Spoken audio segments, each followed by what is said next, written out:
The Colorado wind had not softened in the weeks since Lena Hart had stumbled back from the dead and into Joseph Blackwood's stable. It still carved down from the mountains with a blade's sharpness, but now it carried a different scent, not just of pine and snow, but of fresh-cut cedar and the steady, honest smell of iron from the forge. Joseph worked from dawn until the light failed. The old stage stop, once a skeleton of charred beams and sorrow, was slowly being reskinned. The rhythmic, solid thwack of his hammer driving nails into new wood was the soundtrack of their days. He spoke little, his communication a series of gestures, a pointed finger towards a stack of planks, a nod of thanks when she brought him a tin cup of water, a slight shake of his head when she overfilled the woodbox, his calloused hand gently taking the log from her to correct the stack. Lena moved through this new world like a ghost learning to be solid again. She was careful, quiet, her presence a question mark in the declarative sentence of Joseph's solitude. She took over the small tasks of survival. She swept the hard-packed earth of the cabin floor, kneaded the tough barley dough, and mended his clothes with stitches so fine they seemed to dissolve into the fabric. She was paying a penance, one she feared would last a lifetime. One evening, as a late winter sleet tapped against the new window shutters, Joseph placed a small, rusted tin box on the rough-hewn table between them. It was the box from the ruins. "We should look through the rest," he said, his voice a low rumble. "There might be more." Lena's breath hitched. The single page they had found had absolved her of the full weight of murder, but the guilt of her cowardice remained, a cold stone in her belly. She nodded, unable to speak. They spent the next hour by the firelight, carefully unfolding fragments of a life. Most were unsalvageable, crumbling at the touch into black dust. But they found a charcoal sketch of a bird, a pressed blue wildflower, and a receipt from a mercantile in Denver. Then Lena's fingers brushed against a small folded square of paper tucked into a seam of the box. It was thicker than the rest, a letter. With trembling hands, she unfolded it. It was not a journal entry, but a personal letter addressed to no one. The ink was faded, but the handwriting, Margaret's, was firm and clear. "I find myself worrying for Lena. She jumps at shadows, and her eyes are always so fearful. I tried to ask her today if someone in town had frightened her, but she clammed up tighter than a mussel shell. I saw Judson Carroll loitering near the fence line again. That man has the eyes of a snake watching a bird's nest. I don't trust him. I must find a way to make her feel safe enough to speak. This house should be her sanctuary, not a place of fear. If anything were to happen to her, I couldn't bear it.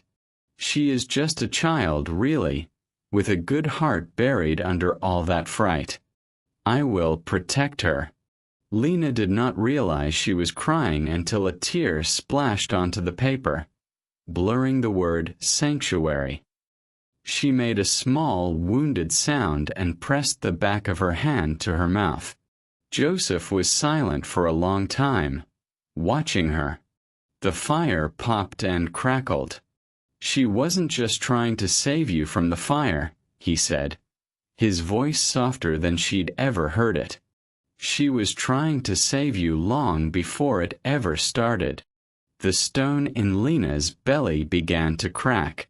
It wasn't just about the night of the fire. It was about all the days and nights before. Margaret had seen her, truly seen her, and she had loved her.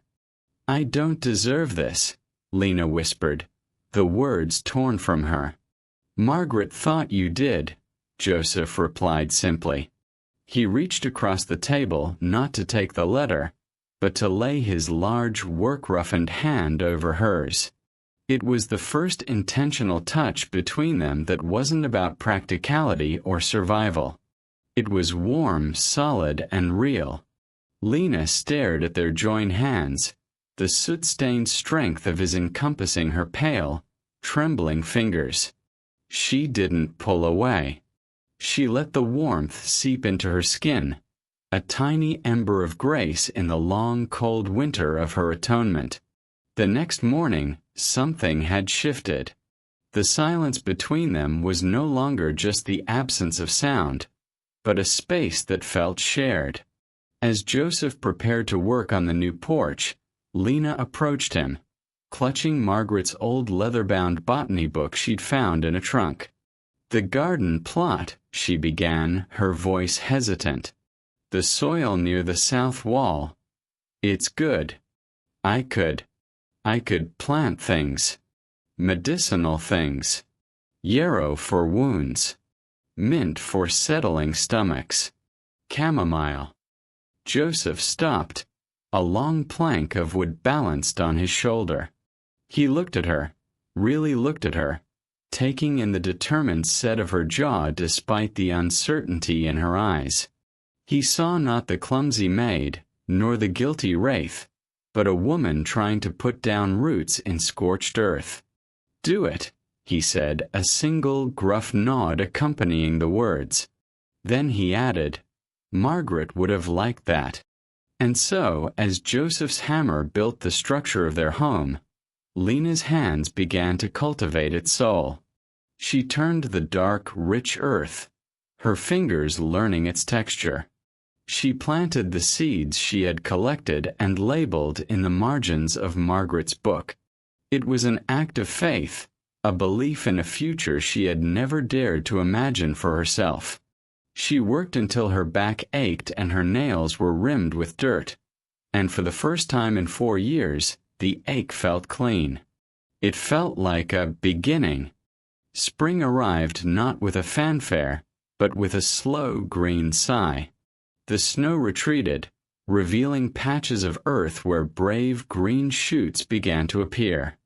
Lena's garden became a tapestry of textures and scents, the silvery green of sage, the feathery tops of yarrow, the bright vibrancy of calendula. Her reputation as a healer began, as most things do in a sparse territory, by word of mouth. It started with a trapper who came by the forge, his forearm gashed and angry from a beaver trap. Joseph was set to cauterize it, but Lena stepped forward. "Let me try," she said, her voice quiet but firm. She cleaned the wound with a steeped yarrow tea, packed it with a poultice of honey and crushed plantain, and bound it with a clean linen strip. The trapper, a grizzled man named Elias, grunted his thanks and went on his way. 2 weeks later he returned, not with a festering wound, but with a plump turkey as payment. The wound was healing cleanly. After that they came. A mother with a child racked with croup, whom Lena treated with steam from a thyme infusion. A homesteader's wife with a fever, cooled by willow bark tea. Lena never turned anyone away. She accepted payment in kind, eggs, a wedge of cheese, a length of woolen cloth, but never in coin. This wasn't a trade. It was a calling. It was her way of honoring Margaret's belief in her, of proving that the good heart Margaret had seen was still there, no longer buried, but blooming in the mountain sun. Joseph watched her transformation. The skittish, guilt-ridden woman was gone, replaced by someone with a quiet, capable grace. He saw the way her hands, once clumsy with fear, were now steady and sure as they measured herbs or smoothed a salve on a fevered brow. He saw the way the valley folk looked at her, not with suspicion, but with a deep, abiding respect. One afternoon, a storm rolled in faster than anyone anticipated. The sky turned a bruised purple, and the wind whipped the pine trees into a frenzy. Joseph was securing the shutters when he saw a figure on horseback struggling up the path. It was Elias, the trapper, and he was not alone. Cradled in front of him in the saddle was a small, limp form, his young son, Micah. They burst into the cabin, water streaming from their clothes. The boy was burning with fever, his breathing a wet, ragged rattle in his chest. His lips had a bluish tint. "It came on fast," Elias said, his voice tight with panic. "The healer in town is gone to Denver." There was no one else. Lena's face went pale, but her hands did not shake. She directed Elias to lay the boy on her own cot near the fire. She pressed her ear to his small chest, her brow furrowed in concentration. "His lungs are filled," she murmured. She looked at Joseph, her eyes wide but determined. "I need you to boil water, and I need the strong whiskey from your kit." For the next several hours, the cabin was a world unto itself, defined by the howling storm outside and the fierce, quiet battle for a life inside. Lena worked tirelessly. She created a tent of blankets over the boy and a pot of steaming water infused with eucalyptus and pine pitch, having him breathe in the vapors. She rubbed a strong menthol balm on his chest. When his fever spiked dangerously, she used cloths soaked in cool water and a few drops of precious whiskey to bring it down. Joseph did not leave her side. He stoked the fire, brought fresh water, and held the lantern steady when the light faded. He watched her, this woman who had once cowered from him in his stable, now a pillar of strength and knowledge. He saw the sweat bead on her forehead, the way she bit her lip in concentration, the gentle, soothing words she whispered to the terrified boy. In that moment, she was the most beautiful thing he had ever seen. Sometime near dawn, the storm abated. The wind died down to a whisper, and the only sound was the soft crackle of the fire and the boy's breathing, which had eased from a desperate rattle to a soft, regular rhythm. The fever had broken. Lena slumped into a chair by the hearth, utterly spent. Her shoulders sagged, and she buried her face in her hands. Joseph poured a cup of strong, sweet coffee and brought it to her. When she looked up, her eyes were full of tears, but they were tears of relief, of exhaustion, of triumph. He knelt before her, his large frame making him eye level with her seated form. He didn't speak. He simply took one of her hands in both of his, turning it over. He looked at her palm, at the slender fingers that had just wrestled a child back from the brink of death. He saw the small scars from garden thorns, the callus from her stirring spoon, the delicate lines of her lifeline. Slowly, he brought her hand to his lips and pressed a kiss to her palm. It was not a kiss of passion, but of reverence. A sacrament. "Margaret saw a healer," he said, his voice rough with emotion. "I was too blind with grief to see it. But I see it now, Lena. I see you." Lena's breath caught. The simple touch, the raw honesty in his words, unmoored her. The last of her defenses, the wall she had built around her heart with guilt and shame, crumbled to dust. A single tear traced a path through the grime on her cheek.